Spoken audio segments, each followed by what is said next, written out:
Bom dia, pessoal. Bem-vindos à nossa 8ª aula da disciplina de Bioquímica de Macromoléculas.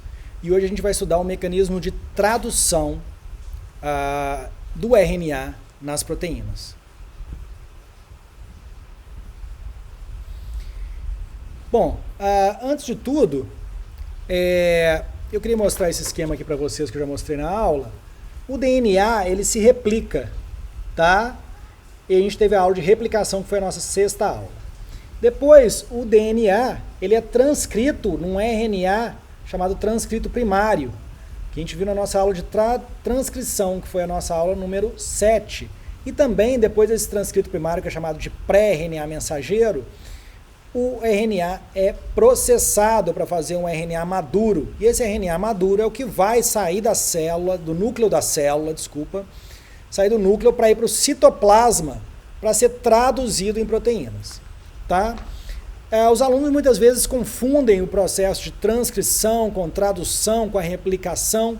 Não confunda, tá? A replicação é a replicação do DNA no núcleo. A transcrição é quando o DNA é transcrito num RNA, depois esse RNA, chamado de transcrito primário, ele é processado, colocado cap 5', ele é poliadenilado, e são retirados os introns, tá? E depois daqui esse RNA, o RNA maduro, ele vai para o citoplasma ser traduzido em proteínas. Qual é a questão da tradução? A tradução está mudando o vocabulário. A molécula deixa de ser ácido nucleico, como era DNA e RNA, e está se transformando em proteínas. Tá? É preciso de um mecanismo de codificação que vai modificar a linguagem de ácido nucleico para a linguagem das proteínas. A gente precisa olhar um código de tradução para fazer essa tradução, como se fosse um dicionário que vai traduzir de ácido nucleiquês para proteinês. E esse dicionário é chamado do código genético, como a gente vai ver nessa aula. Então não confunda, na tradução você tem uma mudança do alfabeto molecular de ACGT ou ACGU, sim, para um vocabulário molecular de proteínas, que vai ser A, C, D, E, F, G, H, I, K, L, M, N, P, Q, R, S, T, V, Y, W. Tá? Que são os 20 códigos para os 20 aminoácidos. Tá joia? Muito bem, como eu já falei na aula passada, a tradução nas bactérias, a bactéria não tem a carioteca, que é a membrana nuclear. Então, o RNA mal é transcrito, ele já vai sendo traduzido ao mesmo tempo. Então, nas bactérias, a gente tem esse acoplamento da transcrição e da tradução. Já nos eucariotos, você tem todo o núcleo celular, né? Mostrado aqui nessa figura. Ali como essa parte mais clara, né? Então, o DNA ele é transcrito no RNA primário, que tem introns, são essas partezinhas amarelas, os introns são retirados, e esse RNA é capeado, aquela bolinha verde, é o chapéuzinho, né, que reconhece esse RNA como nuclear, ele é poliadenilado, adicionado uma sequência de 200 a 300 adeninas na extremidade 3', e depois ele é exportado para o núcleo, onde ele vai ser traduzido, e aí nesse processo que a gente vai ver agora nessa aula, ok? Muito bem. O processo de síntese de proteínas, que é o processo de tradução, tá? Quando as proteínas são feitas, ele é um processo que usa 3 tipos de RNAs muito importantes, que é o RNA mensageiro, que contém o código do gene, o RNA transportador, que é o adaptador, que vai fazer essa tradução entre as 3 letrinhas do DNA, chamada de códons, ou triplete, para cada aminoácido. Tá? A gente vai ver isso daqui a pouco. E o RNA ribossômico, que ele faz parte do ribossomo. O ribossomo, na verdade, ele é mais RNA até do que proteína, mas ele contém dezenas de proteínas. Tá? E o RNA ribossômico, ele é o arcabouço onde vai acontecer a tradução, a síntese de proteínas a partir do RNA mensageiro. Ele é como se fosse uma fábrica de proteínas, ok? Vamos analisando cada um desses RNAs individualmente. O RNA transportador é chamado de o adaptador de Crick, porque Crick, Francis Crick, que foi o parceiro de James Watson na dupla hélice, né, ele previu a existência de um adaptador que faria justamente essa ligação entre o mundo dos ácidos nucleicos e o mundo das proteínas. Tá? Então, ele foi descoberto algum tempo depois dessa predição teórica de Crick, que existia sim essa molécula, que essa molécula tem forma de trevo, o RNA transportador, ou tRNA, ou RNA-T. Tá? Ele tem essa forma de trevo, ele tem 3 grampos e 3 loops, essa bolinha, né? E embaixo dele ele tem essa região que a gente chama de anticódon, que é uma região muito importante que vai ligar ao códon, que é o triplete do RNA mensageiro, tá? E ele vai carregar um aminoácido aqui nessa extremidade 3' dele, tá vendo aqui na figura? Ali, amino acid residue, o resíduo do aminoácido, tá? Então, ele está ali carregado com um aminoácido. Então, o tRNA é um RNA como qualquer um, ele tem uma região 5', ele tem uma região 3', ele tem algumas regiões de fita dupla. Nessa região de fita dupla, ele se enovela, se enrola com também uma dupla hélice, mas são regiões pequenas, tá? Onde ele vai se enrolar nessa dupla hélice. E ele tem esses loops, tá? Muito bem. O RNA transportador, ele é um RNA, então ele vem do genoma. O genoma tem um gene de RNA transportador. Então esse gene de RNA transportador tem que ser transcrito por uma RNA polimerase com fatores de transcrição que vão chegar lá, sentar no promotor e fazer a transcrição do gene completo do RNA transportador. E esse gene do RNA transportador tem que ser depois cortado, processado de uma forma específica, que é o jeito de processar um RNA transportador, tá? E que o RNA transportador, então, é cortado para formar essa região 5' e 3', e na região 3' dele, como está sendo mostrado aqui nessa última figurinha, é adicionado 3 bases, C, C, A, tá? E é nesse Azinho ali de cima que vai ser ligado um aminoácido. É muito curioso que o RNA transportador é a única molécula que a gente conhece toda a vida na Terra onde há uma ligação covalente entre um nucleotídeo e um aminoácido. Muito bem, o código genético, então, é esse código que para cada 3 letrinhas, ou triplete, ou códon do DNA, você vai ter um aminoácido correspondente, tá? Isso permitiu que fosse feita uma tradução, e ele foi descoberto com uma tradução in vitro de sequências de proteínas. Nos pesquisadores, na década de 60, fizeram a primeira quebra chamada do código genético, foi a produção de um poli-U, um RNA mensageiro que era todo U, como se fosse uma grande vaia, né?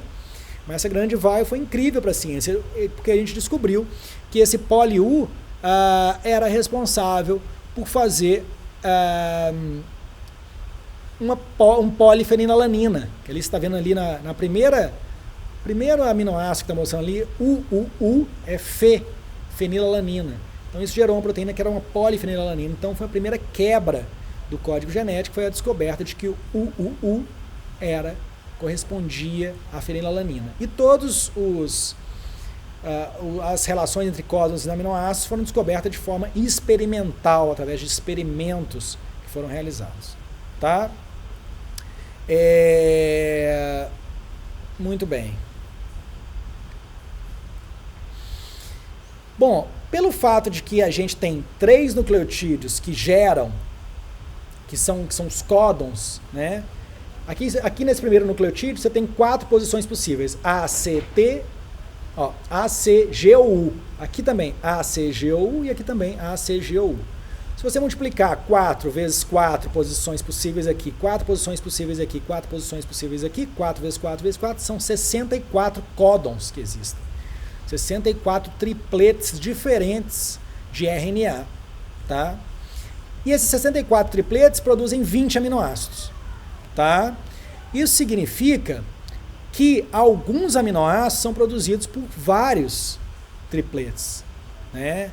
Vários códons codificam o mesmo aminoácido. E aqui, justamente nessa linha que estou mostrando aí na figura, tem quais tripletos codificam cada aminoácido e o código de 3 letras e de uma letra de cada aminoácido. Por exemplo, vamos começar lá do lado da esquerda, bem para lá. GCA, GCC, GCG e GCU, todos esses códons produzem um aminoácido alanina, que o código de uma letra é A, tá? A arginina seguinte é produzida pelos códons ACA, ACG, é codificada por esses códons, né? E GCN, que a gente fala, GC qualquer coisa, codifica a arginina, cujo código de uma letra é R, tá? Se a gente for olhar essa fileira aí,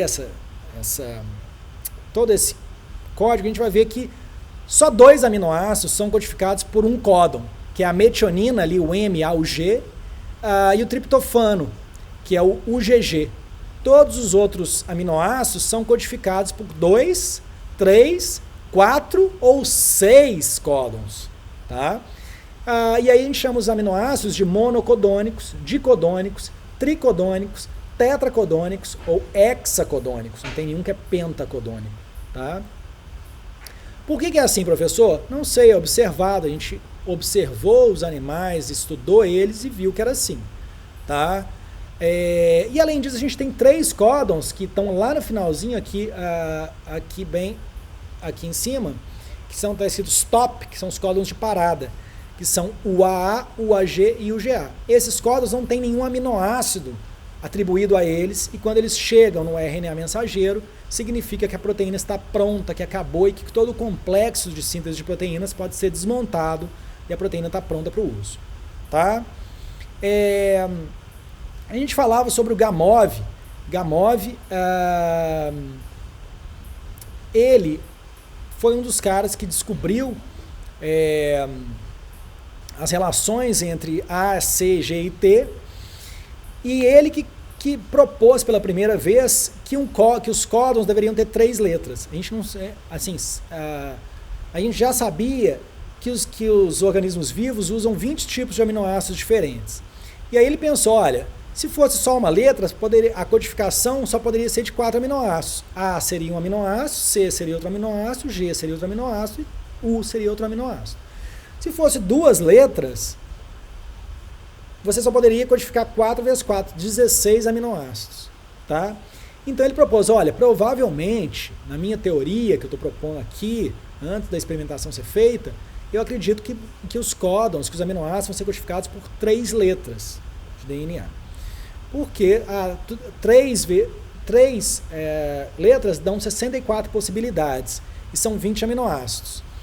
Então, a partir disso, ele já pensou, então o código genético deve ser degenerado. Degenerado é a palavra que é usada tecnicamente para dizer que cada aminoácido pode ser codificado por um ou mais códons, tá? Então, é isso. Não tem explicação, é uma observação da natureza que alguns códons são codificados por mais aminoácidos. Tá? E aí a gente entra no conceito da fase de leitura. Então, quando a gente vai traduzir um RNA, é muito importante saber por onde a gente começa, tá? Porque olha essas 3 fileiras aí, essas 3 sequências, tá? De cima, a do meio e a de baixo. Elas têm a mesma sequência, repare. A, o G, A, olha de baixo, ó. GCA, A, o U, tá? Só que elas estão defasadas por uma base cada uma, tá? Então a mesma sequência de DNA, ela pode produzir proteínas diferentes se ela for lida em um que a gente chama de fase de leitura diferente, ou janela de leitura, ou Open Reading Frame, ORF, tá? Então, se a gente começar a ler do A, a gente tem o códon AUG, que codifica metionina, depois AA, que codifica K-lisina, depois GCA, que codifica A-alanina. Só que se a gente começar a ler do U, a sequência é exatamente a mesma, mas o códon é diferente, porque você vai começar a ler UGA, e o GA já é um códon de parada, stop códon. Depois você vai ter AAG, que é uma lisina, depois CAA, que é uma glutamina, que estou na segunda linha, depois UU, fenilalanina, tá? Então, a mesma sequência pode ser lida se você desviar a fase de leitura pode produzir diferentes proteínas, tá? Por isso que a célula coordena muito bem onde que vai começar a leitura. Tá? A gente vai ver mais para frente que algumas sequências, como a sequência de Shine-Dalgarno e o consenso de Kozak, vão garantir para o RNA mensageiro que ele vai ser lido na fase de leitura correta. Senão a proteína que vai ser produzida é uma proteína que não interessa, que não é a proteína que vai responder o estímulo que gerou a produção desse RNA mensageiro e, por conseguinte, a produção da proteína. Então, essa regulação do início da tradução tem que ser feita de forma muito perfeita pela célula. Ok? E além disso, você tem se você pensar na fita do DNA, você tem 3 fases de leitura em uma fita e 3 fases de leitura em outra fita, já que, como eu já falei na aula de transcrição, às vezes o gene está em uma das fitas e às vezes está na outra fita. Né? Então, na verdade, a gente tem as frames mais 1, mais 2, mais 3, menos 1, menos 2, menos 3. Então, uma sequência de DNA, você pode extrapolar, teoricamente, que ela poderia, a mesma sequência, produzir 6 proteínas diferentes se ela for lida em uma das fitas na fase mais 1, mais 2 ou mais 3 e na outra fita na fase menos 1, menos 2 e menos 3. Ok? Então, o RNA transportador é esse intermediário e ele, reparem aqui que ele vai ligar a ligação do códon-anticódon, está bem aqui na reta do meu dedo. Então, nesse RNA vermelhinho que está ali, mensageiro, ele tem um códon AGU. E o anticódon que vai ligar ali vai ser complementar ao códon. Então, onde é U, liga A, onde é G, liga C, e onde é U, liga A. Pareamento Watson e Crick. Todo pareamento de ácido nucleico respeita A ligando com U e G ligando com C e vice-versa. Tá? E de acordo com o anticódon, esse RNA transportador vai carregar ali em cima um aminoácido específico de acordo com a codificação do código genético. Tá? Além disso, o que a gente tem que saber é que quando liga o códon e o anticódon, ele liga meio torto. E, na verdade, as duas primeiras bases, no caso ali desse desenho que eu estou falando, a G na primeira, no mais à esquerda e o A nesse mais à direita, são mais importantes do que a terceira base. A terceira base, ela não liga muito bem, ela fica meio solta para cima, assim, ó, tá? Mas ela também é importante muitas vezes. E essa última base é chamada de base oscilante, ou wobble. Tá? Isso é um detalhe que não precisa ser muito levado a sério nesse momento, mas que você precisa saber que a base mais importante do códon é a base do meio e a primeira. A terceira base ela fica mais oscilante. Por isso que muitas vezes, olha aqui, para leucina, se você for ver ali no códon, começa ali, ó, C, U, CUC, CUA, CUG, todos esses codificam leucina. Por quê? Basta ter CU na primeira base do códon, que já é leucina. Tá? Mas em alguns casos, por exemplo, no AUG da metionina ou no UGG do triptofano, sim é preciso reconhecer a terceira base. Senão vai ser colocado o aminoácido incorreto na proteína. E uma proteína com um aminoácido incorreto pode não funcionar muito bem. Ok? Bom, além disso, a gente tem um quinto nucleotídeo, além de A, C, G, T e U, vamos dizer um sexto nucleotídeo, que é chamado de inosina, tá? Que a inosina, olha que incrível, ela pode ligar ao U, ao C e ao A. Eu nunca tinha falado isso com vocês aqui. À medida que a gente vai aprendendo mais, a gente vai vendo mais detalhes, tá? Então ele é um nucleotídeo especial que só não liga G, ele liga todos os outros. E às vezes o códon, mas o anticódon pode ter uma inosina.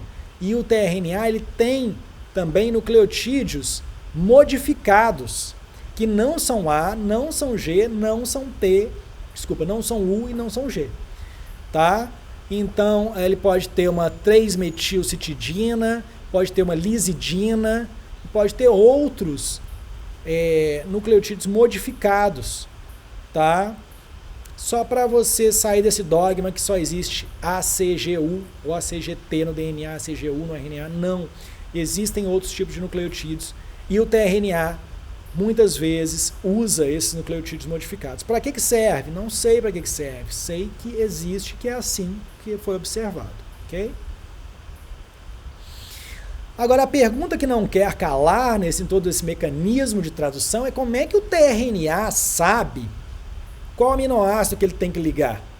Né? Como o tRNA correto é ligado a um aminoácido baseado no que está escrito no código genético. Quem é que faz isso? Como é que o tRNA se liga tendo determinado anticódon complementar ao códon do código genético, ele se liga no aminoácido que está disposto no código, né? E essa pergunta é basicamente a mesma pergunta de como é que o código genético funciona efetivamente, mecanisticamente, em nível molecular. Como é que será que ele funciona? Né? E ele funciona através de enzimas, é claro. Existem enzimas especialistas em justamente reconhecer o tRNA, o RNA transportador, reconhecer o anticódon e ver qual é o anticódon e ligar o aminoácido correto aí nesse RNA transportador. Né? Essas enzimas são chamadas de tRNA aminoacil sintetases, tá? E elas são importantíssimas para a vida. Elas, inclusive, são possivelmente uma das primeiras enzimas que surgiram. E o código genético também é uma coisa tão fundamental para a vida que a gente tem a teoria de que a vida surgiu com a própria maturação do código genético. Tá? Então, nessa figura, a gente tem ali um tRNA ligado num aminoácido. Lembra? Olha ali o aminoácido, grupo ácido carboxílico, C dupla O, H. É claro que o H não está aí porque justamente está ligado na adenina do RNA transportador. E olha na figura do meio, olha. O O é o O do 3' OH, do nucleotídeo de adenina, que é o último nucleotídeo do RNA transportador. E é uma ligação covalente entre o 3' OH do nucleotídeo, tá, da ribose, com o grupo ácido carboxílico, C dupla OH do aminoácido. O grupo amino está embaixo, tá? NH2. Tá joia? Então, a gente fala que o aminoácido está ativado quando ele está ligado num RNA transportador, formando um aminoacil tRNA. Tá? Então, a enzima que é representada ali naquela figura mais à esquerda por um verde grandão, ela liga o tRNA, liga o aminoácido, ela tem dois bolsões, duas regiões que ligam tanto o tRNA quanto o aminoácido, e ela vai catalisar essa reação de ligar a adenina final do tRNA com o grupo ácido carboxílico do aminoácido, ligação covalente, produzindo o aminoácido ativado. Agora, uma pergunta interessante que eu faço para vocês agora é quantas tRNA aminoacil sintetases você acha que existem? Pode chamar de tRNA aminoacil sintetases ou tRNA aminoacil transferases. A questão é que ela transfere um aminoácido correto para um tRNA que tem um determinado anticódon. Será que, por exemplo, a gente viu que o código genético, vários códons codificam o mesmo aminoácido. Será que a gente tem uma enzima para cada aminoácido que liga em todos os tRNAs com todos aqueles anticódons que existem lá? Ou será que a gente tem uma enzima para cada anticódon ou para cada códon? Né? Vou fazer essa pergunta de novo. Será que a gente tem 20 enzimas, 20 tipos diferentes de tRNA aminoacil sintetases que vão ligar cada aminoácido a todos os seus anticódons, a todos os tRNAs que possuem os anticódons? Nesse caso, a enzima teria que ser flexível o suficiente para ligar o aminoácido, por exemplo, fenilalanina, tanto ao códon UUU quanto UUC, né? Ou será que dos 64 códons, tirando 3, que são os 3 códons de parada, são 61 códons que codificam aminoácidos, será que a gente teria 61 enzimas, né, que vão codificar diferentes, que vão ligar cada aminoácido no seu anticódon? Né? É mais um chute, uma curiosidade que eu te pergunto. A resposta correta é que a gente tem uma única aminoacil tRNA sintetase que liga efetivamente um aminoácido a todos os tRNAs que codificam aquele aminoácido. Tá? Então ela tem essa flexibilidade de ligar, reconhecer diferentes anticódons, tá? E ligar um aminoácido nesses anticódons. E aqui eu estou mostrando para vocês algumas figuras. Aqui em rosinha você tem o RNA transportador, o tRNA, tá? E em roxo, azul claro e verde você tem a tRNA aminoácido sintetrase. Vê como é que ela se liga, como é que ela abraça o tRNA, ela tem uma afinidade pelo RNA transportador, ela se liga a ele, e ela se liga ali embaixo, principalmente no anticódon, ó, ela tem uma ligação forte com o anticódon, de forma que ela pode reconhecer, distinguir esse anticódon de outros anticódons, tá? E a enzima, e a gente tem então 20 enzimas. Uma enzima vai ligar, por exemplo, a isoleucina a todos os tRNAs que têm anticódon para isoleucina, tá? E a gente viu recentemente também, num trabalho de uns colegas nossos, que a tRNA aminoácido sintetase não reconhece só o anticódon. Tem outros nucleotídeos ali no meio do tRNA que ela também reconhece, que são importantes para ela saber que aquele RNA transportador é o que ela tem que colocar aquele aminoácido. Se ela errar nesse momento, a proteína vai ser produzida errada.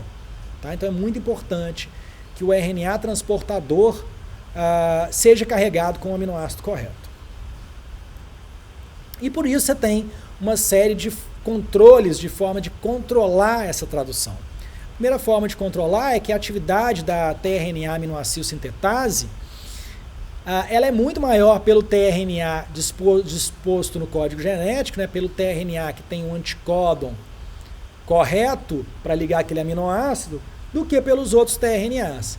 Então ela se liga muito fortemente ao tRNA correto, cada enzima para sintetizar o tRNA ligado a cada aminoácido, e se liga um tRNA errado nela, ela não tem afinidade por esse tRNA. Então, se ele chegou ali, ele pode até dar uma ligadinha, mas já solta.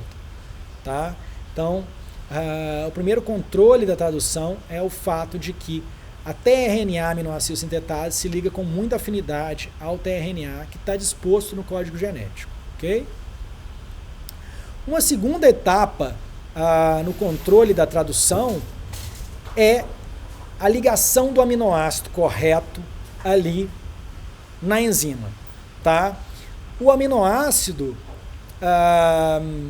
tem que se encaixar no que a gente chama de sítio sintético da tRNA aminoácido sintetase. E esse sítio sintético, ele seleciona qual aminoácido vai ligar ali através de um mecanismo que a gente chama de peneira dupla, tá? Então, é como se fosse uma peneira mesmo, uma peneira de peneirar o aminoácido. Só que são duas peneiras. Uma peneira que tem os poros da peneira muito grandes e outra peneira que tem os poros muito pequenos, tá? E como que funciona isso? Primeiro, a enzima, por exemplo, que liga triptofano, digamos, que é um aminoácido grande, ela tem que ter esse sítio sintético, essa primeira peneira tem que ter um buraco muito grande, vai entrar, quase todos os aminoácidos vão entrar aí dentro, tá? Só que a segunda peneira também vai ser grande, porque o triptofano é grande, ele tem que ficar dentro da enzima. Então o aminoácido ele tem que passar pela primeira peneira e não pode passar pela segunda. Entendeu? Aí ele fica dentro da enzima, dentro do sítio catalítico ali da enzima, tá? E ele fica dentro da enzima.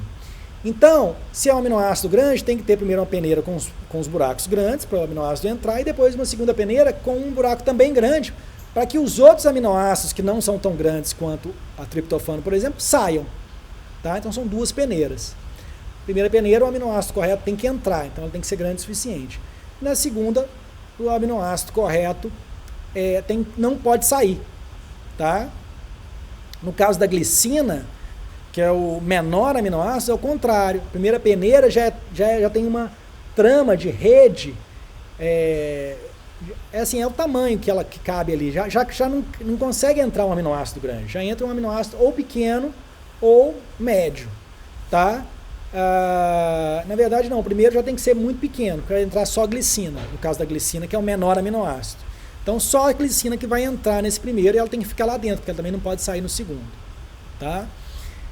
Então o mecanismo de peneira dupla é o mecanismo pelo qual a enzima seleciona qual aminoácido, pelo tamanho, não só pelo tamanho, também por algumas afinidades químicas com outras regiões da enzima, mas uma das coisas mais importantes é o tamanho do aminoácido que está entrando.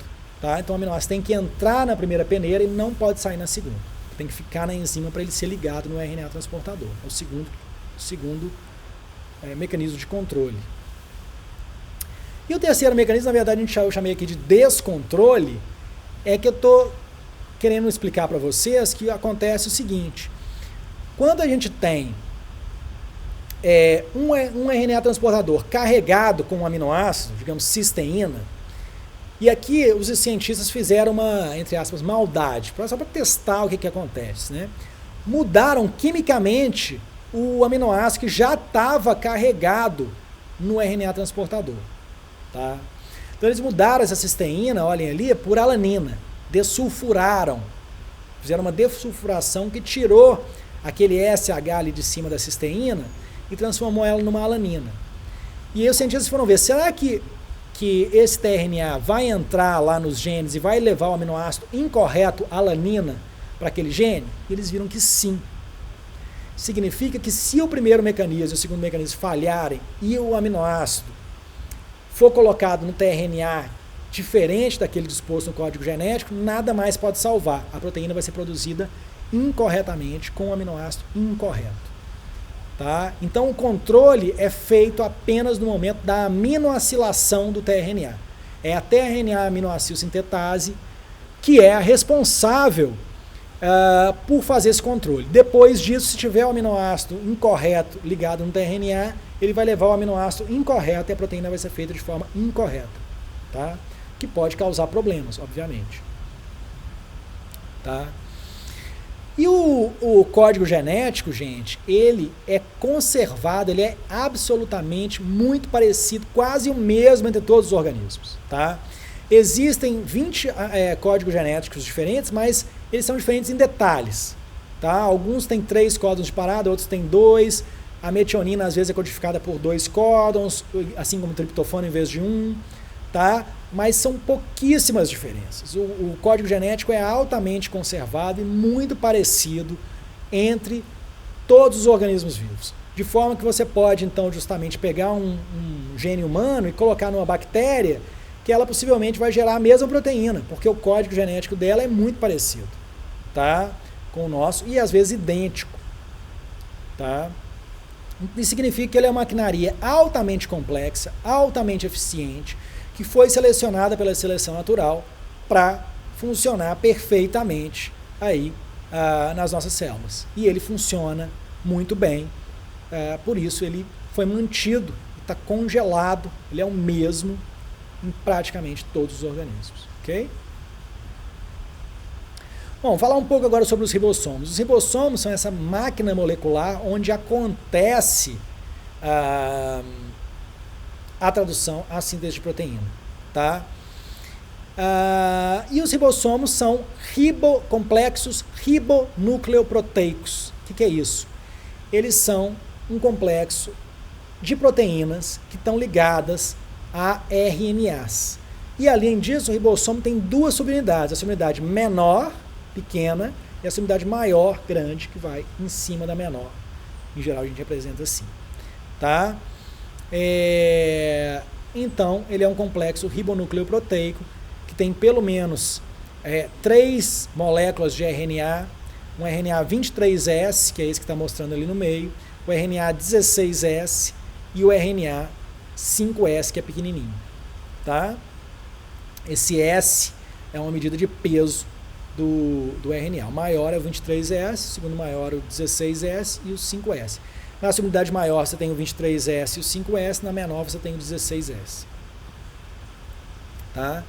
E aqui estou mostrando a estrutura bidimensional e tridimensional do RNA ribossômico, tá? Da subunidade maior de um ribossomo bacteriano.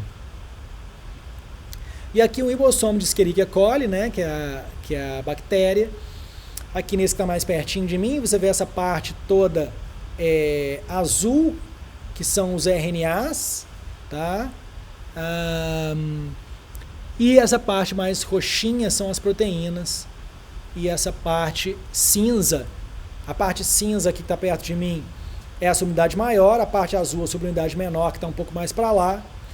E essas partes mais arroxeadas são as proteínas do ribossomo. Então o ribossomo ele é esse complexo ribonúcleo-proteico que ele tem 60% de RNA e 40% de proteínas. Ele é mais RNA do que proteína, tá? Isso é muito importante sobre o ribossomo. E o ribossomo, por exemplo, das bactérias, a subunidade maior ali em cima, ó, tem 31 proteínas, a subunidade menor tem 21 proteínas. E nos mamíferos, tá? A nossa subunidade maior tem 50 proteínas e a subunidade menor tem 33 proteínas. É claro que esses números variam à medida que diferentes estudos são feitos, mas são bastante conservados, tá? E aí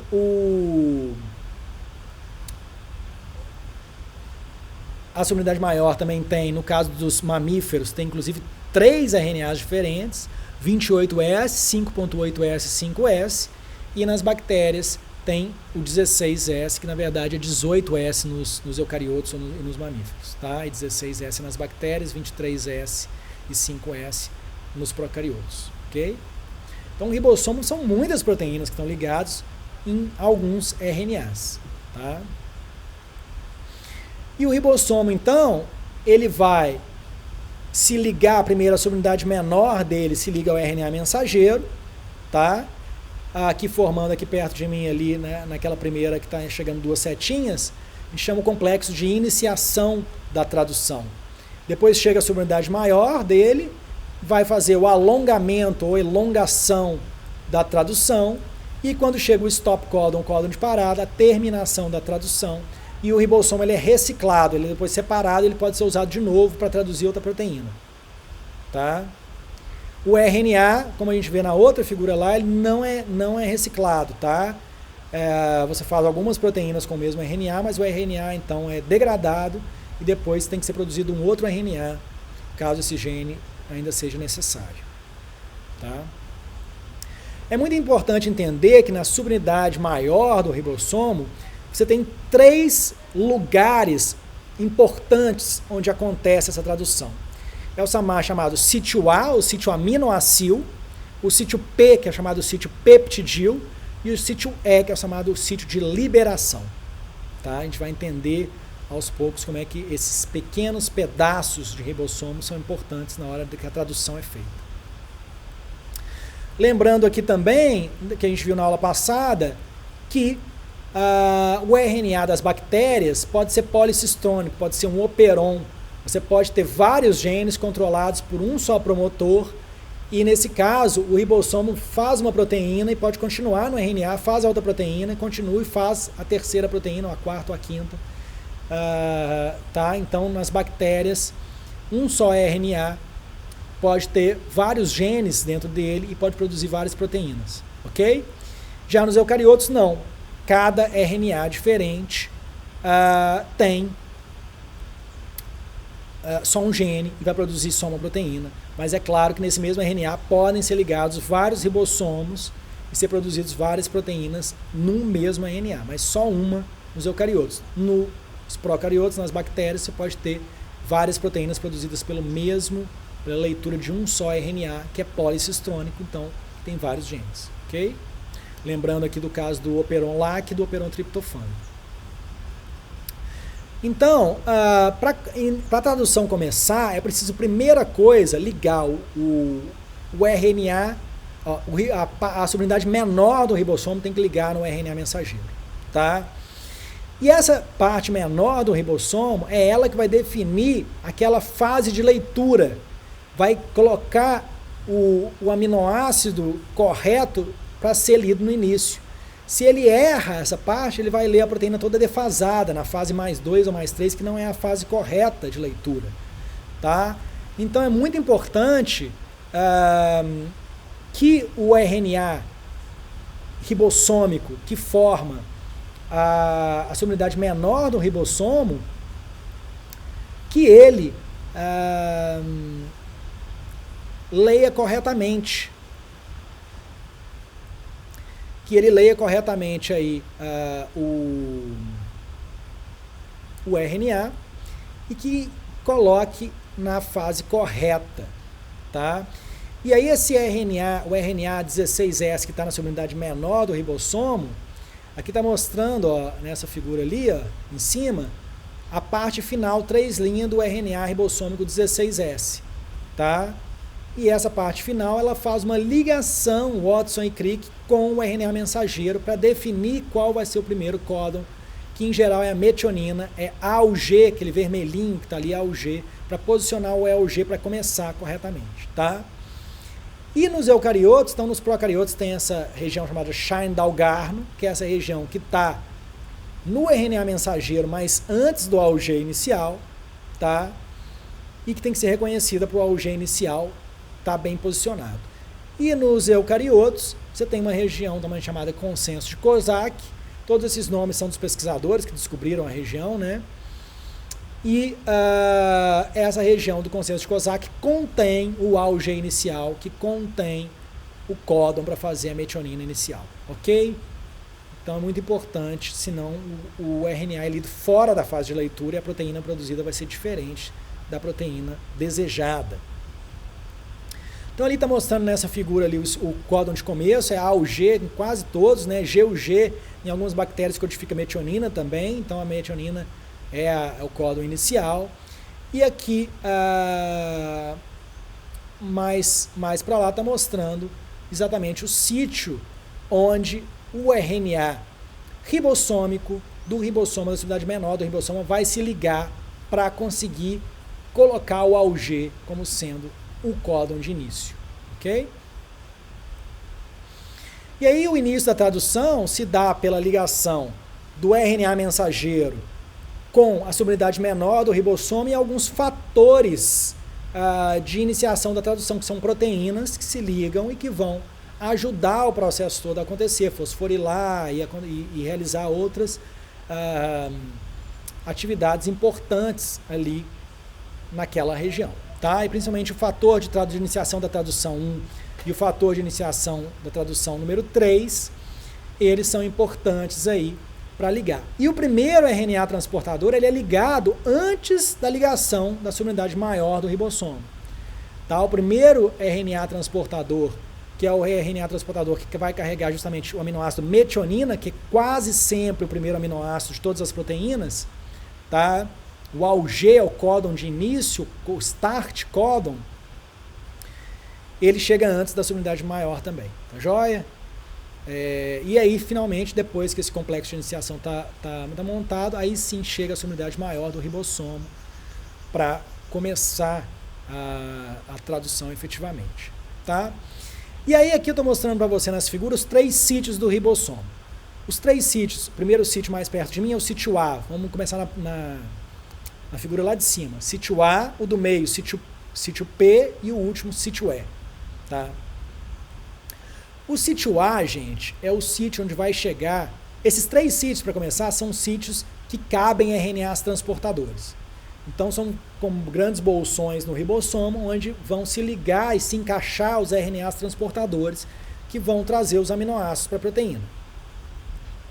O sítio A é o primeiro sítio, tá? A primeira região aí do ribossomo, onde vai se ligar um RNA transportador que vai carregar o aminoácido que está para entrar. Tá? E como é que esse tRNA vai se manter ali? Ele vai se manter ali pela ligação códon-anticódon. Tá? Então essa parte final dele, agora mostrando a figura do meio, ó, o RNA mensageiro, ele vai se ligar ao anticódon do RNA transportador com auxílio do RNA ribossômico, que é o próprio ribossomo. E esse tRNA só vai ficar ali se ele estiver ligado com o apareamento códon-anticódon perfeito. Tá? Bom, e aí tem o complexo de iniciação da tradução, onde o RNA mensageiro se liga na subunidade menor do ribossomo, o tRNA contendo a metionina formilada, isso é uma característica das metioninas iniciais em bactérias, liga-se ao complexo. E os fatores de iniciação da tradução ajudam aí, então, todo esse mecanismo a funcionar. Tá? E aí chega a subunidade maior do ribossomo, que é a última a entrar nessa jogada. E aí, então, você tem os dois sítios. Primeiro vamos falar dos dois sítios principais, sítio A e sítio P do ribossomo. Depois eu falo do sítio E. Tá? Lá em cima vamos começar. O sítio A é o sítio onde chega o tRNA ligado a um aminoácido. Tá?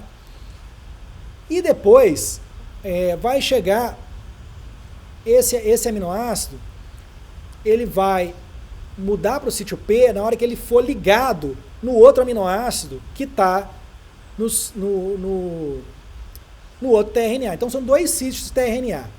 Um guarda o tRNA que chega com um aminoácido e o outro guarda, que esse é o sítio A, e o sítio P guarda toda a cadeia polipeptídica nascente. Tá? Vamos ver essa figura do meio ali. Ó.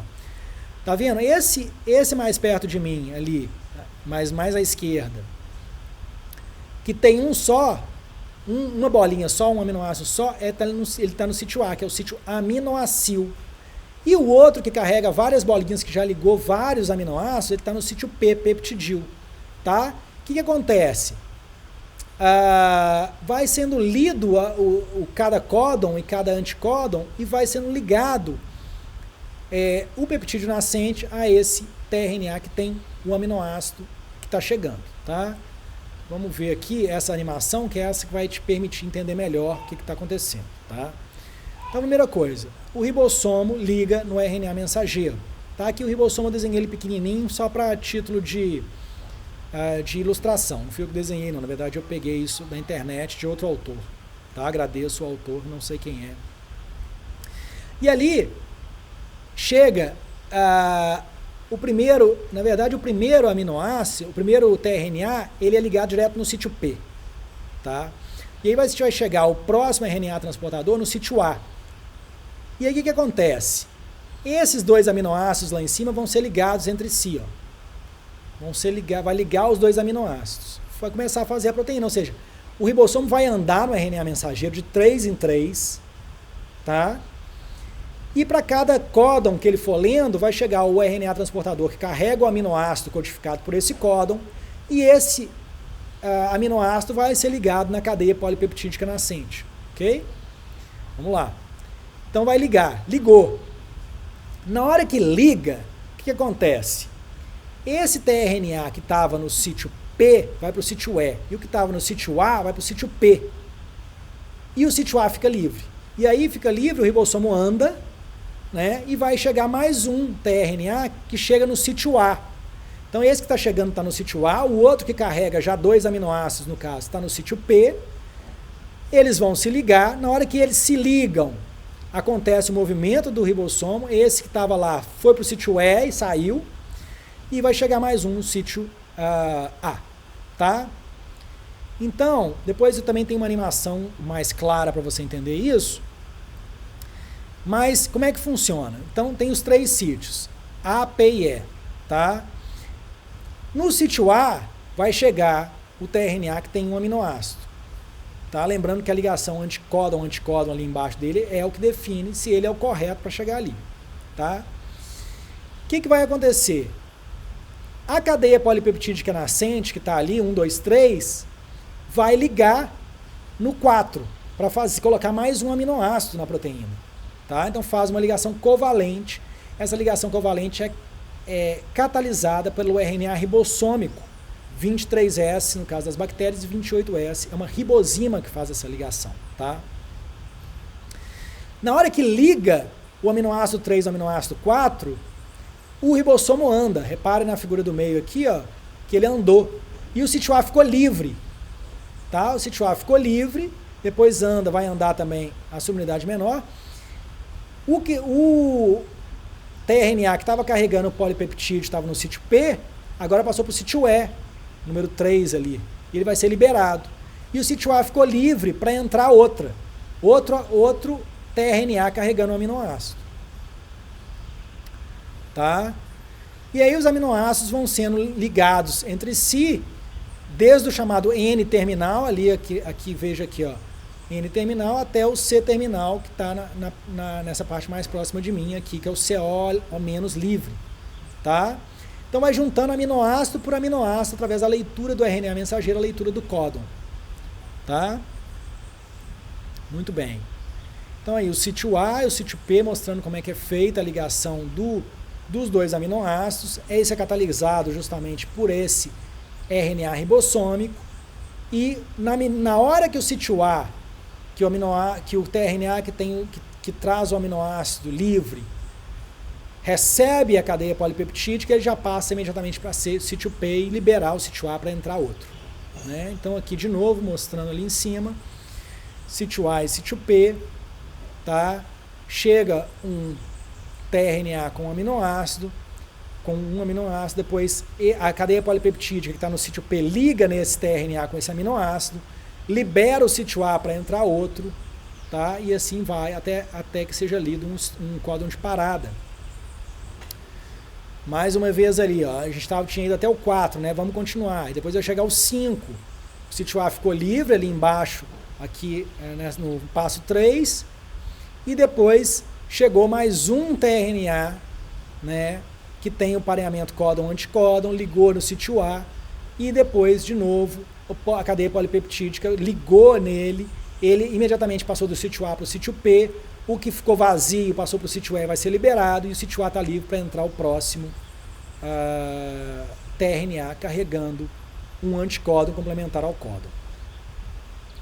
Tá? Isso vai continuar, né, esse movimento do ribossomo e os aminoácidos aminoacilados, os tRNA aminoacilados, entrando no sítio A, até que apareça ali no sítio A o chamado códon de parada. Tá? Que isso pode ser um códon UAA, UAG ou um GA. Quando chega um códon de parada no sítio A, não existe nenhum RNA transportador que tenha um anticódon complementar ao códon de parada. Tá? Não existe. Significa que a proteína acabou. Tá? E aqui o que acontece? Vai chegar uma proteína, que é essa proteína que está aqui, bem pertinho de mim, tá? Que é o fator de liberação, que ela tem um formato, olha para o formato dela, parece com o formato do tRNA. Ela mimetiza um tRNA para ela caber no sítio A. Então ela entra ali no sítio A, né? O que acontece? O ribossomo fica esperando chegar um RNA transportador. Não chega ninguém, aí sim vai chegar o fator de liberação no sítio A. Ele se liga interações fracas ao códon de parada e ele avisa para todo o complexo, olha gente, chega, a proteína acabou. Na hora que ele chega lá, então o que vai acontecer? Vamos ver as figuras lá em cima. O sítio A vazio, chega o fator de liberação, se liga ali, o fator de liberação, primeira coisa, libera a proteína pronta, tá? A proteína está pronta, tira ela do tRNA, desliga ela do tRNA, a proteína está pronta, tá? E depois ela vai reciclar os componentes, vai separar as subunidades do ribossomo, o tRNA, e tudo pode ser reaproveitado para um próximo evento de tradução, ok? Te recomendo assistir esses links aí, ó, clicar nesses links e assistir esses vídeos, porque é um pouco difícil dar essa aula sem vídeos, e se eu colocar o vídeo aqui dentro da aula, o YouTube vai falar para mim que eu estou infringindo copyright. Então aí estão uns links que eu já selecionei de uns videozinhos que explicam com mais clareza. Esse tipo de mecanismo é muito mais fácil de entender com vídeo do que eu te explicando, tá? Você vai, depois dessa explicação, quando você vê o vídeo, você já vai entender mais claramente isso que está nebuloso ainda na sua mente, que é o que eu já te expliquei, ok? Bom, terminando agora essa aula, explicando mais alguns detalhes, a proteína está pronta, né? Mas qual o tempo que demora para fazer essa proteína, né? Nas bactérias, como a gente já viu na aula passada, é uma questão de minutos, tá? De 1, 2 minutos, porque o organismo unicelular tem que responder rapidamente aos estímulos, senão ele morre. Já nós que somos multicelulares, a gente consegue correr, fugir, temos cérebros, né? Consegue se proteger de outras formas. Então, a transcrição começa, digamos, no instante zero, tá? E na medida que o RNA já vai sendo transcrito, o CAP 5' já é colocado ali antes mesmo de que o RNA seja terminado de fazer a transcrição, tá? Em seguida, o RNA ele vai ser retirado os introns e vai ser poliadenilado, tá? Demora 20 minutos até que todo esse processo aconteça e 25 minutos para que... Isso é a média, tá, gente? Pode acontecer mais rápido ou mais lento. E ele vai ser totalmente processado e para o núcleo. E para o citoplasma, desculpa. Sair do núcleo e para o citoplasma. E no citoplasma pode ficar até 6 horas um mesmo RNA traduzindo proteína. Isso vai depender da ação também dos microRNAs que mantêm a meia-vida do RNA mensageiro ali ou levam ele para degradação caso não seja mais necessário, ok? Como tudo na biologia eu venho falando para vocês, a biologia não é perfeita, pode acontecer erros.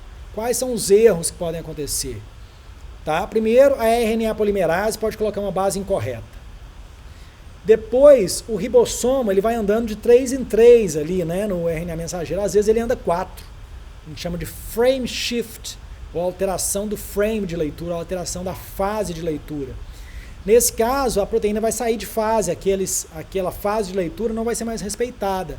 E pode ser produzida uma proteína errada ou uma proteína truncada, que termina antes do que ela deveria terminar.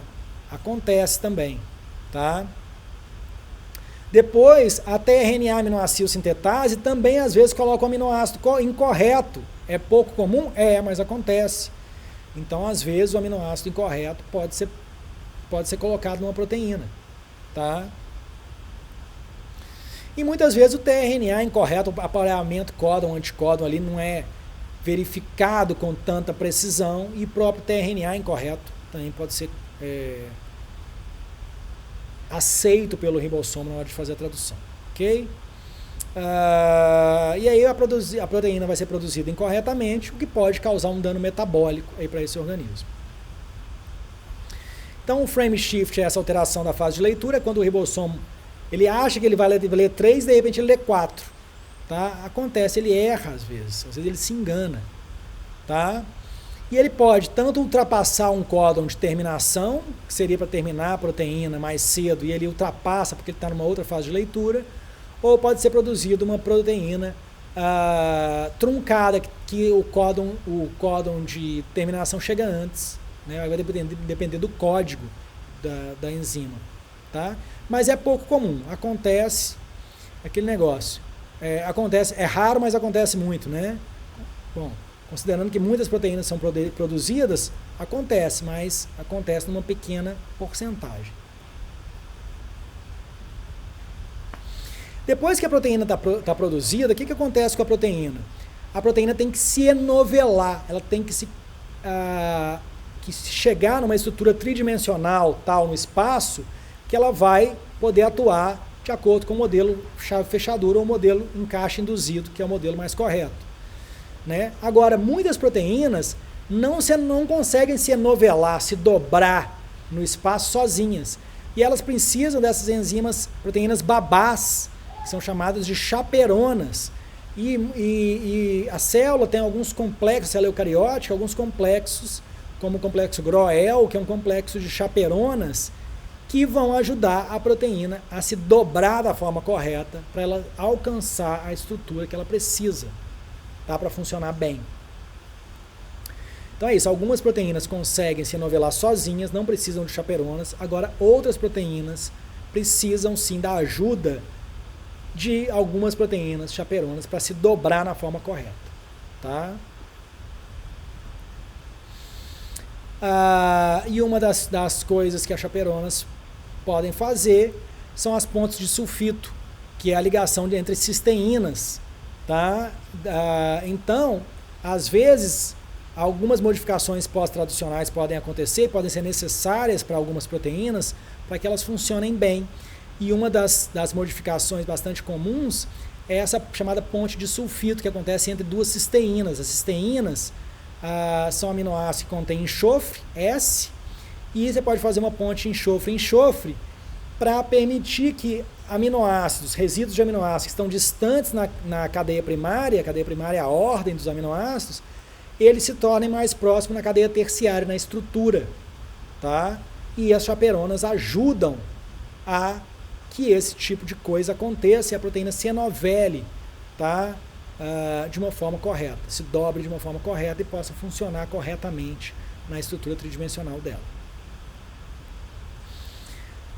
E muitas vezes, como a gente estava vendo na aula passada, a proteína pode ser produzida desligada, de uma forma desligada, e ela tem que ser modificada para se ligar e poder funcionar bem, tá? E além disso, as proteínas, depois que elas estão prontas, elas podem ocorrer essas modificações pós-traducionais. Pós-traducionais e por quê? Porque é depois da tradução. A tradução já foi feita, a proteína já está pronta, e essa proteína ela pode ser modificada. Os resíduos de aminoácidos podem ser fosforilados, glicosilados, metilados, acetilados, pode ser adicionada uma âncora lipídica, tá? A cadeia pode ser cortada. Então, várias proteínas, elas têm que ser modificadas para elas funcionarem bem, tá?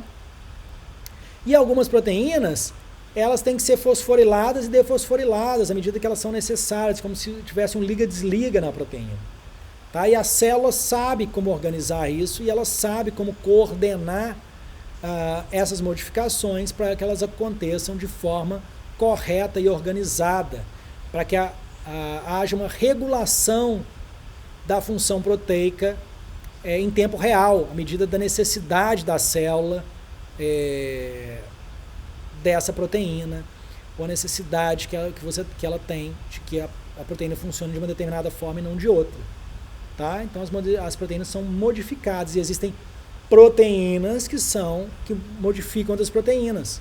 Tá? Que são as quinases que fosforilam, as fosfatases que tiram fosfato, as acetilases que adicionam o acetil, como a gente vê os estonas desacetilases, as desacetilases que retiram o acetil, tá? E outros tipos de enzimas que vão adicionar modificações nas proteínas para elas funcionarem melhor na célula. Tá? E além disso, a proteína pronta, ela pode ter alguns sinais, tá, que vão dizer para ela onde que ela tem que funcionar na célula, porque a célula eucariótica, principalmente, ela tem múltiplas organelas, tá? E, por exemplo, se for uma proteína mitocondrial, uma proteína envolvida na fosforilação oxidativa, que vai ser necessária para a produção de ATP, ela tem um sinal que é uma hélice anfipática no N-terminal, tá? E que a célula vai reconhecer isso como uma proteína mitocondrial e vai direcionar essa proteína para a mitocôndria, tá? As células vegetais podem ter também uma região carregada positivamente no N-terminal que caracteriza que aquela enzima é cloroplastidial e vai ser necessário para a fotossíntese. Essa proteína, então, é direcionada para o cloroplasto, tá? Também proteínas nucleares, por exemplo, os fatores de transcrição são proteínas que são produzidas no citoplasma e tem que voltar para o núcleo. A RNA polimerase, a DNA polimerase, a helicase, todas essas que a gente viu na replicação de DNA, elas são produzidas no citoplasma e tem que voltar para o núcleo. Então elas são direcionadas para o núcleo, tá? Além das proteínas que têm que ser exportadas, que elas têm o chamado peptídeo sinal, tá? E elas têm que sair para o meio extracelular. Tá? Elas são colocadas numa gotícula lipídica, elas passam muitas vezes por maturação no complexo de Golgi, tá? E elas são depois exportadas, elas se fundem a membrana e tudo que está ali dentro daquelas proteínas, elas são os neurotransmissores, por exemplo. Tem que ser jogado para fora da célula, para a corrente sanguínea, tá? E para a matriz extracelular. Tá bom? Então as proteínas, depois de prontas, também têm que ser endereçadas. Elas têm um CEP e a célula reconhece esse CEP nas proteínas. Então, aí as proteínas também da organela, organelares, muitas vezes elas têm uma chavinha, né, que é um sinal que é clivado por uma proteína do poro dessa organela. Esse azulzinho ali é uma proteína do poro de uma organela, digamos da mitocôndria, do cloroplasto, do peroxissoma, do que seja. e ela reconhece o sinal, como se fosse a chave, assim, ó, você é uma proteína daqui, posso deixar você entrar. E ela, então, abre o poro e permite que a proteína entre dentro da organela, ok? Também existem proteínas que atuam na membrana, né? A gente acha, inclusive, que a membrana começou sendo uma coisa proteica e, à medida que ela foi evoluindo, foi adquirindo lipídios. E os aminoácidos que são hidrofóbicos, como a fenilalanina e o triptofano, eles são muito importantes para produzirem as proteínas de membrana. As proteínas de membrana são essenciais para a célula, porque são elas que ficam ali na membrana e vendo o que acontece no meio extracelular e informando para a célula, né? Elas ativam uma cascata de sinalização e avisam para a célula o que está acontecendo aqui fora e vão ativar fatores de transcrição que vão produzir proteínas que vão responder ao estímulo que está acontecendo fora da célula. Tá? Então as proteínas de membrana são importantíssimas para o metabolismo celular e elas reconhecem o estado atual do meio extracelular para que a célula possa, então, produzir respostas a esses estímulos. Okay?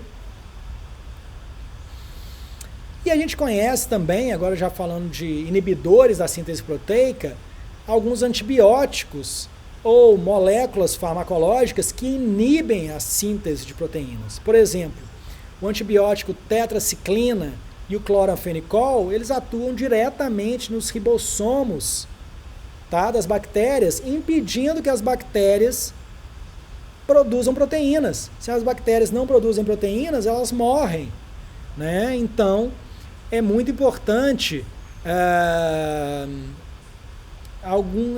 o fato de que alguns antibióticos atuam diretamente nesse mecanismo de tradução. E esses são muito eficientes, porque se a bactéria não produz suas proteínas, ela morre, né? Então são muito eficientes. Nem todos os antibióticos, tá, gente, atuam na síntese de proteína. Alguns atuam na replicação, outros geram poros na membrana da bactéria. Então, assim, cada um funciona de uma forma. Mas existem alguns que sim funcionam inibindo a síntese de proteínas. Para terminar essa aula e concluir, então a tradução é o processo de produção de proteínas, tá? A regulação do que vai ser produzido ocorre principalmente na transcrição, quando você escolhe qual RNA vai ser produzido, tá? Depois que o RNA está no citoplasma, ele vai ser traduzido, tá? Em geral, ele vai ser traduzido. Lembrando que as modificações pós-traducionais são super importantes para regular a produção da proteína, a função da proteína depois de pronta.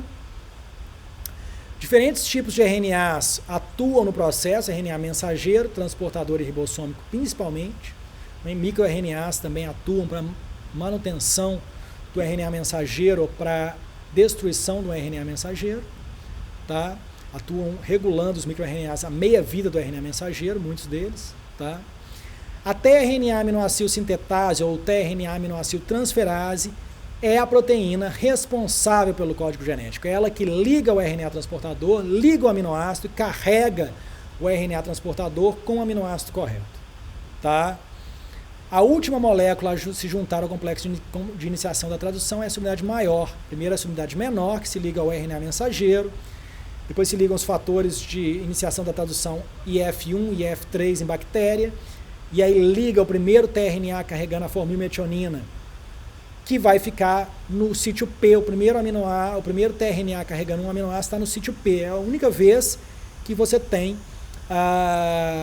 um aminoácido único no sítio P. Depois os outros tRNAs vão entrando pelo sítio A e esse aminoácido que está no sítio P carregado no tRNA vai se desligar do tRNA e vai se ligar no outro aminoácido do tRNA que está no sítio A. Nesse momento, o ribossomo anda, esse tRNA que tem agora 2 aminoácidos fica no sítio P e o sítio A fica liberado para entrar em outros aminoácidos. O tRNA descarregado vai para o sítio E e vai ser liberado. E esse processo vai continuar até que apareça um códon de parada, um stop códon, para o qual não existe nenhum tRNA que tenha um anticódon complementar a ele. E aí vai entrar uma enzima chamada de fator de liberação, que vai liberar todo o complexo. Tá? Quando a proteína está pronta, ela precisa então se enovelar numa conformação tridimensional correta, tá? E isso, às vezes, ela não consegue fazer sozinha e ela precisa de uma ajuda das proteínas babás do complexo de montagem, que são as chaperonas, tá? E além disso, as proteínas vão ter que ser endereçadas, principalmente nas células eucarióticas, para determinados lugares da célula onde ela vai funcionar mais corretamente, tá? Que ela tem que funcionar. Proteínas mitocondriais, proteínas que têm que ser exportadas, proteínas plastidiais, tá? Proteínas que têm que voltar para o núcleo, etc. Tá bom? Muito bem, espero que você tenha conseguido entender essa aula. A gente vai poder conversar sobre isso também. E qualquer dúvida, escreva aqui para mim no chat ou a gente conversa durante a aula. E não deixe de assistir as animações sobre a tradução, porque você vai entender melhor esse processo do sítio P, sítio A, como é que entra, como é que sai sítio E, tá? Assista os videozinhos que eu propus ou busque no YouTube simplesmente translation ou tradução, mecanismo de tradução, que você vai encontrar um vídeo legal sobre isso, tá bom? Agradeço a presença de todos, agradeço a atenção e a gente se encontra então na próxima aula. Um abraço.